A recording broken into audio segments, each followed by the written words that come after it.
Toby, obviously this is your baby, so did you know you were gonna commentate from the get-go? Yeah, I was never. I mean, I'm pretty quick in these cars, but I always wanted to do some commentary on something and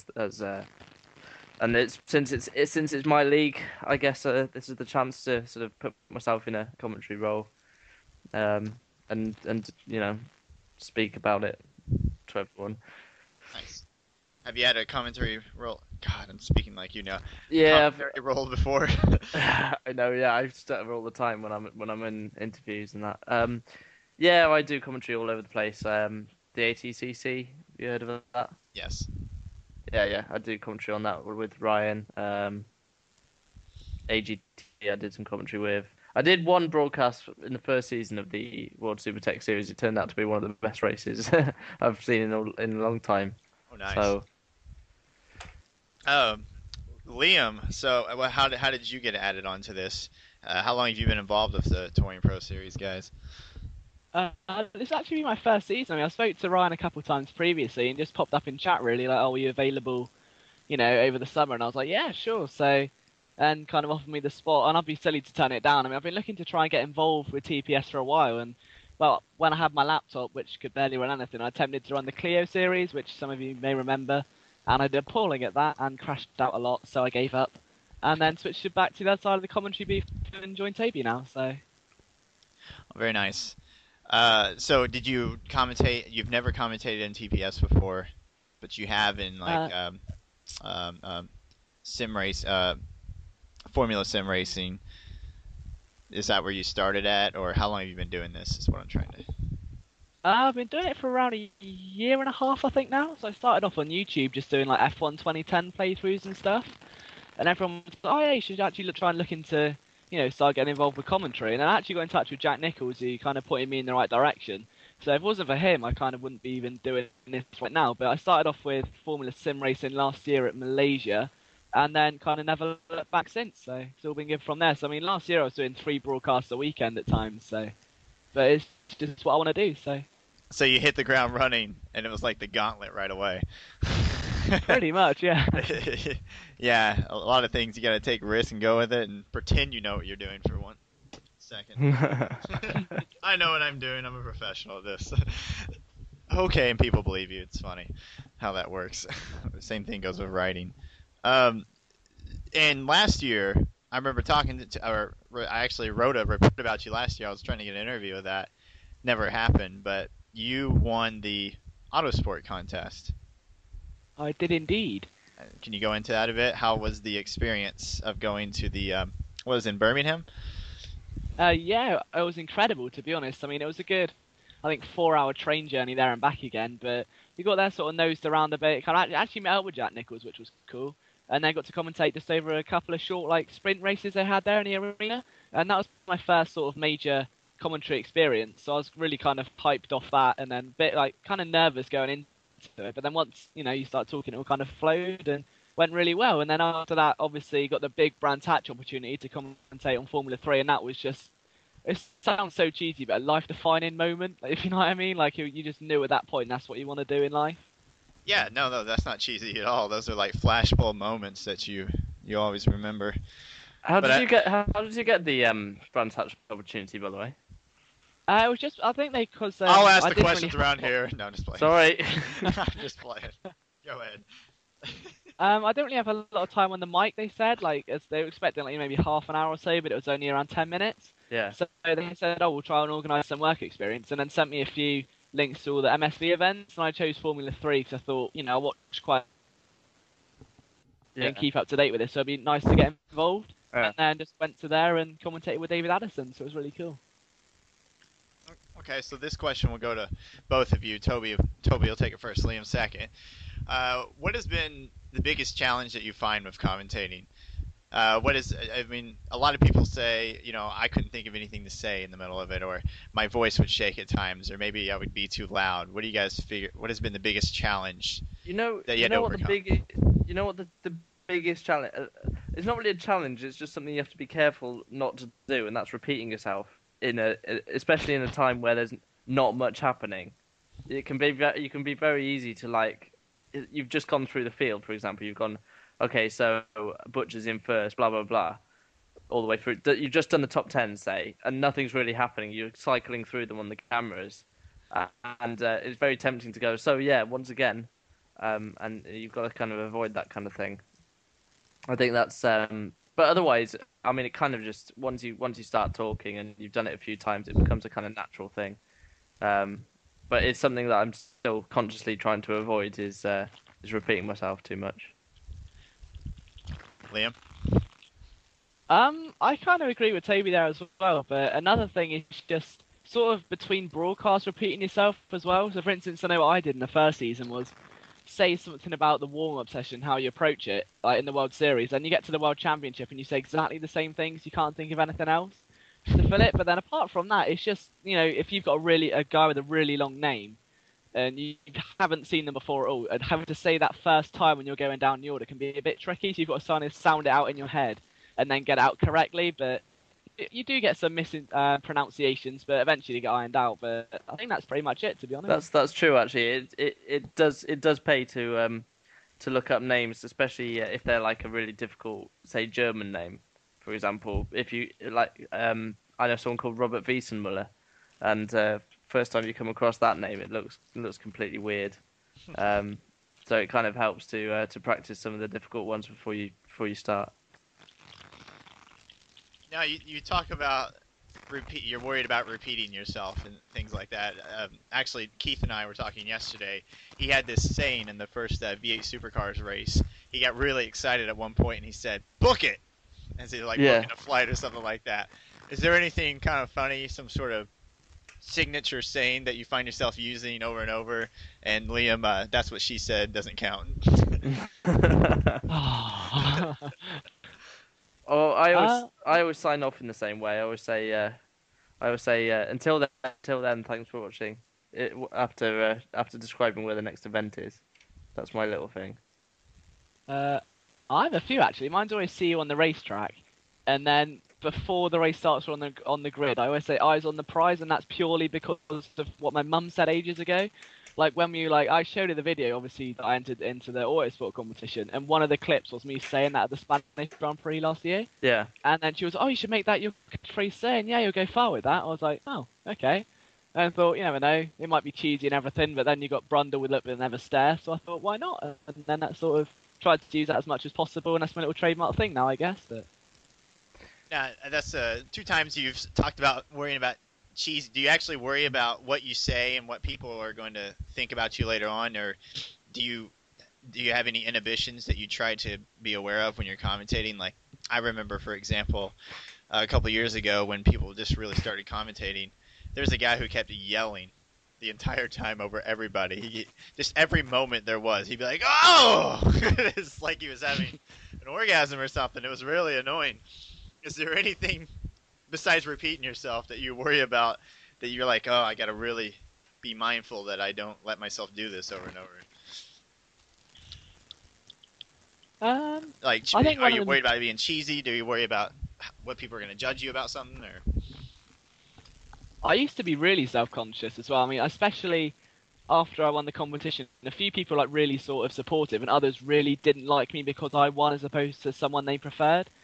But obviously, you kind of realise that you don't intend to please everyone, but it's the people who support you try and please. So that sort of like went after a while. Apart from that, stuttering a lot's a bit painful, but again, it just gets ironed out with experience, I think. But the first couple of broadcasts, you're like, that gets a bit tiring. But apart from that, I think it's just go out there and do the best you can. It's just sort of like playing a football match. You don't need to worry about what's going to happen. You just go out, do the best you can, and try and do what's right for the broadcast. what about yourself, Toby? Yeah, well, I mean, occasionally I've been stuck when I'm by myself. It's so much easier when you've got a co-commentator to bounce ideas off, and yeah, but finding things to say at drab moments can be a little bit of a challenge sometimes. Now, how important is that co-commentator? Is it priority was it priority to have Liam with you, or somebody at his level, and vice versa, or do you guys find yourself getting along and talking, or how is that? How's that dynamic? It's How'd you just set that so up? it's just so much it's so much more it's so much easier to I mean it shouldn't be easy, it should be exciting, that kind of thing, but it's so much more interesting, I suppose, to have someone to bounce ideas off. And you always find with two heads that you're going to point out things, you're going to notice things the person might not. So that's kind of where it comes into its own. If you're busy watching the action, describing the action, the co-commentator can be looking at the bottom of the screen, maybe looking at the overlay, seeing if there's any significant changes for positions and so on. Okay, so uh, just a few more questions and I'll be done. What event have you commentated that you personally found was like the most standout above them all, and why? Sim racing event. No cheating, Liam. Go on, Liam. um. Oh, that's quite hard actually. Oh, I think probably um the Spa Grand Prix last year in FSR was really good. Just purely for the uprise of Morgan Moran and just like someone actually challenged Bonaquise, and there was so much action. Just like I don't really have a favourite broadcast. It's just is it fair to say I love them all the same, or is that me just skipping a question? No, that's That's fair. cheating. That's fair.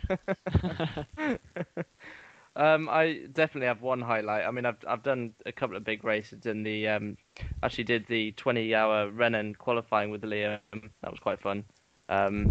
Race itself afterwards, and I did some RDLMS events as well, and they could be, I mean, they were just time fillers really. I mean, you spent in an 8-hour race, and when there's nothing going on at the front of the field, you have to start talking about what takeaway you had yesterday and all sorts. So that can be a challenge. But my absolute highlight was ATCC race at Vitus Park, and 3 laps from the end, it rained and it poured down, and everyone was on slick tires, and everyone stayed on slick tires even though they were 25 seconds a lap slower. And literally for those 3 laps, there was so much action, and I think I lost my voice after that. So that was a kind of highlight. Nice. I never knew that happened actually. I'll send you a link. It's on YouTube. Hang on. Yeah. Um, I might post that link. Liam, is the race you're talking about the last year when they were like down to the last lap? It was like a last lap pass or something like that got the win. Oh, I was one at Montreal as well, yeah, in the World Trophy, and it was like the final lap on the final corner. Literally, just like there was action all the way through it, and it was just one of those races where you end up screaming so hard, not screaming, but shouting a lot, and you can't help it. And I think I just get a bit overexcited sometimes. But that was just one when there was literally every time you skip a camera to a new driver, there was something going on. And I'm sure you find it in like the archive somewhere on PSR TV, but it was just incredible to see that. But Now, how do you guys approach an event? Like, talk us through the event coming up. How are you going to approach it? Is there sort of a research that you have to do to kind of know everybody's name? Do you ever like try to look up a background information for them to help provide a filler in the middle of the race, or how do you pretty much prepare for any given race? Or is there any preparation? You just wing it. no, I mean I always go to try and fully prepare now. So there's no just research into the track and corner names and things, but maybe drivers if they've been successful in other leagues recently, or even if not intimate with them, but if you talk to them on like a personal level, and they've had problems testing, or whether there's some not transfer rumors, but inter-team discussions, setups, that sort of thing. Just like, for instance, Morgan Moran might be running the 3-stop strategy this race. That can be is kind of key during the race. If someone, if one of his contenders say, we're running a 2-stop, I can jump in and say, I've been told that so-and-so is running the 3-stop. This could implement that way. So it's just nice to have all that background information. Sometimes just on a bit of A4 paper, and just write a lot of notes down and tick them off once you've said them. Huh. Is there anybody that's ever informing you in the middle of the race, like giving you information just in case, like an assistant in a way, so you're not getting overloaded, or is it just you? Normally just me, but I mean we've got obviously contact with most of the team bosses, which helps provide strategy information and things. But mainly kind of on our own. So all prior research is crucial if we don't want to be stuck in the deep end with nothing to say. But I mean obviously with experience things get ironed out, and you can kind of do it a bit more freely. But I mean, all information is good information. Certainly Nice. in an event that isn't a sprint race, you do definitely get like dull patches, and it's just kind of the nature of it. So having extra information, if you've got it, about a driver, about a team, about the league, about anything really, if you've got it written down somewhere, even just a couple of sentences, and if you've got co-commentators to spark a conversation with, that can fill 3 minutes, and sometimes that's all you need to do to keep your viewer interested.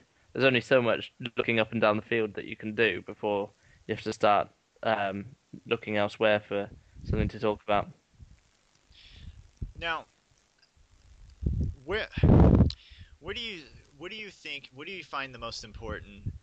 Do you find the presentation being more important, or do you find like the commentating must be there to keep viewers watching the races? If you had to prioritize just one thing, would you prioritize commentating above all, or would you prioritize something else in front of it? No, you got to get the cameras right. You got to get the view. People watch these broadcasts. They don't want to. Sometimes your voice kind of blends into the background when you're watching this kind of thing. And okay, a good soundbite is great, and obviously a bad commentary sticks out. But good commentary and excellent commentary aren't that far apart, and really it's the getting the cameras right and making sure that it's kind of, there's a bit of diversity going on, so you need to sort of switch to onboard cameras occasionally, mix up the trackside cameras, and make sure all the action's being caught. Because if you spend too much time looking at a battle between 9th and 10th, and then the leader spins out and you miss it, then it can be a nightmare. So, Liam, anything to add to that? I pretty much agree as well. But I mean, again, there's obviously times you have technical difficulties and you need one or the other. Then for me, I've always kind of grew up, watching and listening out for the commentary. But that's just because since I was a young kid and really sort of idolised Murray Walker. But obviously, I think they go hand in hand. You can't have one really without the other. Sort of to have a perfect. If you had a perfect broadcast, you can't just have one or the other. You need them to go hand in hand and flow. I mean, like Toby said, if the leader crashes and you're commentating on 9 and 10th and nothing picks up, then you can't do that. But if you've got the cameras on 9th and 10th and you personally switch to the first place, then at least something can be salvaged, sort of thing. So I think they go hand in hand. So people, if you have to have the good cameras in place for people to notice good commentating, otherwise, yes, otherwise if there's yes, if, I'd agree because with they'll be complaining about cameras the whole time and not even paying attention to the commentating. More people are more likely to complain about the cameras than they are about the commentary. Okay. 100%. Thank God for us. Yeah. Now, what about this series coming up? Do you see it being a big hit, especially since it's going to be the first, one of the first series to use a different racing sim? Where do you see TPS going in terms of commentating? Do you think that the commentating team is going to grow from here, or? Basically, we got Ryan, Keith, myself, Evo, and now Liam has joined up, and Evo Simon, that is, and yeah, I mean, we're kind of doing a decent job, especially with the V8 broadcasts were pretty damn good, and have been all year actually, and the Clio's with Keith, the Clio Euro Series, that was pretty much the pinnacle of exciting racing, to be honest. Certainly in the sim racing world, it tends to be the sprint races in sim racing generally tend to be dominated by one or two people, and we saw like a million different winners. So the TPS is in a good position now. Actually, I mean, you've got people joining up. People like George Talbot, for example, goes and wins. He wins series elsewhere, but in the V8s he's down in 20th, 25th. Shows how strong the TPS is generally, and I think that will continue to the World Supertech Series. We've got some very, very fast people out there, and I think we'll have some close racing, and that's the idea. And obviously we've got a couple of not really gimmicks, but certainly different things to what you normally see, and that the push to pass function will be interesting to watch. Obviously that's kind of an 80 brake horsepower boost for a set period of time, and it only regenerates like once every 2 minutes or something. So it's going to give you something to talk about, basically. Yeah. Passing going on the whole time. There Pretty won't be much. a boring moment. No, well, there shouldn't be. I mean, the tracks are designed to be nice and short, so qualifying will be nice and intense. So should be fun. What? So, I might reserve that question for. I was going to ask, like, what do you think it is that makes TPS as special as it is right now, despite it not having like the big budget? But I would say I'll give you the answer. It's the drivers. the community. It's the community and the people that are actually the standard of driving and the speed of the. I mean, in the V8, for example, the last round at Pukekohe, top 10 was covered by about 2.5 tenths. Oh, I mean, that's Jesus. ridiculous. That is good.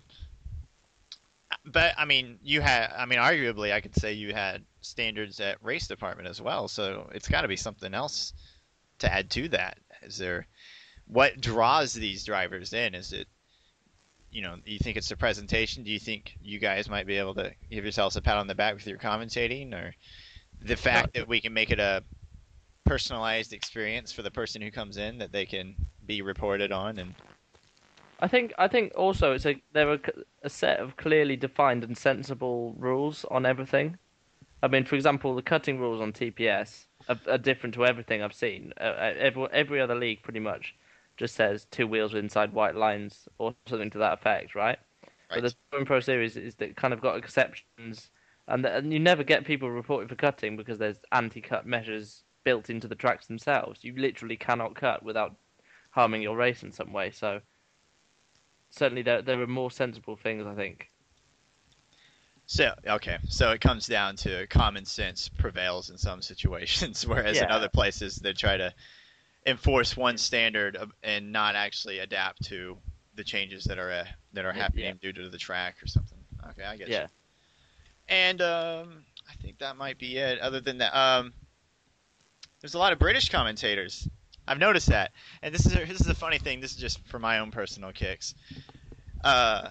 It seems like with like any sport that people really respect, and even in the English language, like you can take the Americans or the Canadians, Australians, but people want to hear specifically either people from England or people from Scotland talk about a sport.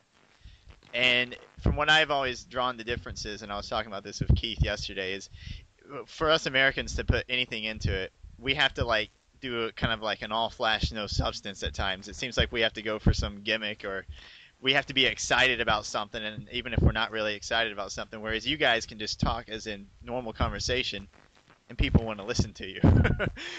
as if what you're saying adds substance to it, even if it may not have any substance to it. You know what I mean?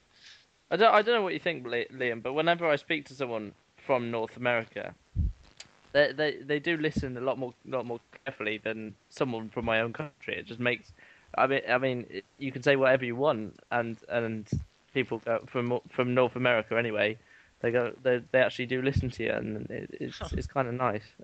The ladies especially. That's what. Yeah, I know. I don't get what it is. They all seem to love. They think you're so smart. Oh man, Nick Rowland came down to the United States for a couple weeks, and I was like, Nick, if you want to experience America, just live with me for a couple weeks, and he did.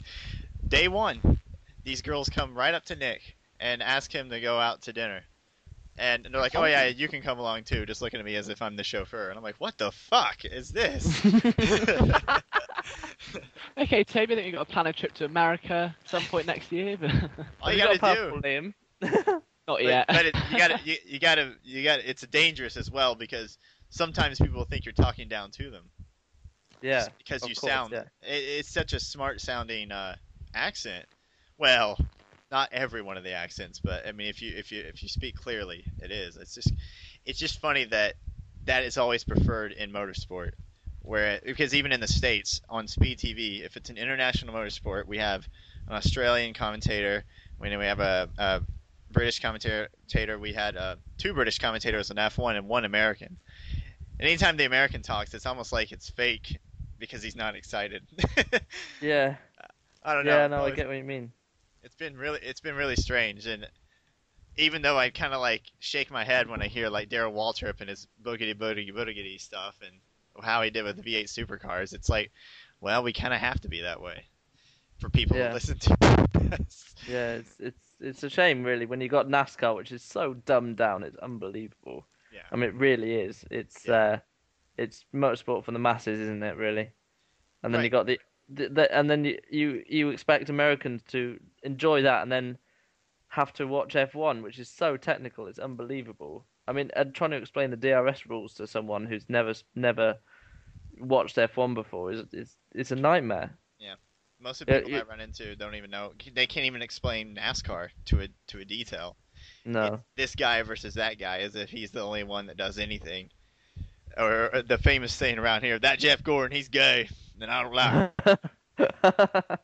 88 Dale Jr. Tell you what. Tell you what. Yeah, it's sad, but it's getting bigger, and it seems like the layperson does that. And so when F1 gets technical on them, and this is what's happening now, they'll say things like, "Oh, F1 drivers rely on all that technology to drive well," and I'm like, "Oh my God, no, they don't." Yeah, that annoys me as well. You need Oh that yeah, technology to it's go more that fast. technical than NASCAR, or it's got more electronics, therefore it must be easier to drive. Yes, I mean, that's such exactly what rubbish. they say. Such rubbish.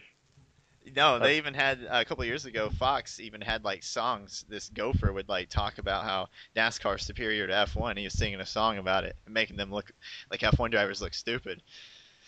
And I'm just like, what? The production value of F1 races in the States, like on Speed TV, we have three guys that aren't even at the race. Will Buxton's at the race. They have him there to like talk to people. It feels like nobody even wants to talk to him. Because, oh, you've got Martin Brundle coming around. Oh, you got David Coulthard coming around. That's who you want to yeah. talk to. And even then, you see people try to avoid them. So you can imagine Will Buxton talking to, like, Marussia, engineer or something like that. Yeah, that's about it. Yeah. Yeah. But it's literally like three guys with no budget. It's like they're on Skype commentating a race that they're not even at. And I'm just it's sad, and that's why we have so many people downloading BBC coverage, because we're like, oh fuck, man, a proper budget. Look what actually happens. It's interesting for everybody. The Sky coverage is even better, you know. Liam, which one do you watch? I watch BBC. I watch BBC. I think It's been better, I gotta say. yeah, I mean, I like Sky commentary, but I don't know. I just something about it. I think like F1 kind of belongs at BBC, or is just me being all anal about it? But That's you being nostalgic. That's what it is. I tell you, yeah, if Martin Brundle was on BBC, I'd watch BBC. I think Martin Brundle's a legend. yeah, I think he's good. I mean, I think David Coulthard's not that bad now either. In the first couple of seasons, he was a He's bit shaky, and now he's kind of got it solidified out. I think he's quite good now. Yeah, he's all right, but I can't prefer him over Brundle. I think Brundle's a legend. yeah. If you watch Brundle's grid walks, I mean they're a right chuckle, really. Yeah, I think I preferred my favorite commentator, other than Murray Walker, would be James Allen until he started licking Lewis Hamilton's ass. Oh Oh God. man, I love that one. Almost Until Senna-esque. then, it's fine. It was almost unwatchable, James Allen sometimes. Really was. I mean, when Button won the Hungarian Oh Grand yeah. Get in there, baby. Get in there. I remember that. That's when Anthony Davidson, yeah, proved that he could be a good commentator. I remember that. I was waiting for that to happen. I don't know, Sky, it seems like you guys have a dedicated channel over there from what I can gather, where you Yep. have the F1 show, which I've seen, and just F1 stuff constantly. Whereas BBC, it will come on. But that BBC, man, that pre-race show that they do with Coulthard and Eddie Jordan, and it's just Yeah. it's good. But Eddie Jordan kind of makes me feel a little bit uncomfortable at times, because I really think he's kind of a creep. But he is. Of course, he's like rubbing Michael Schumacher's back or somebody. Like he'll just rub people's stomach or something. Like he's trying to sexually assault them, and I'm like, what are you doing, Eddie? But I don't know. Right now, I think that's why he doesn't do. That's why he doesn't do grid wars, because he'll just set drivers in such a tense mood they won't be able to drive. Like yeah. Oh shit. he'll just start like rubbing their legs in like an emotional manner.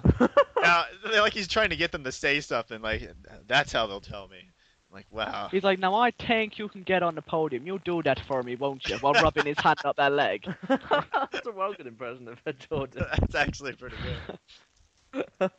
I'm never doing that accent again. That's a one-time thing. That was No, that's good. no,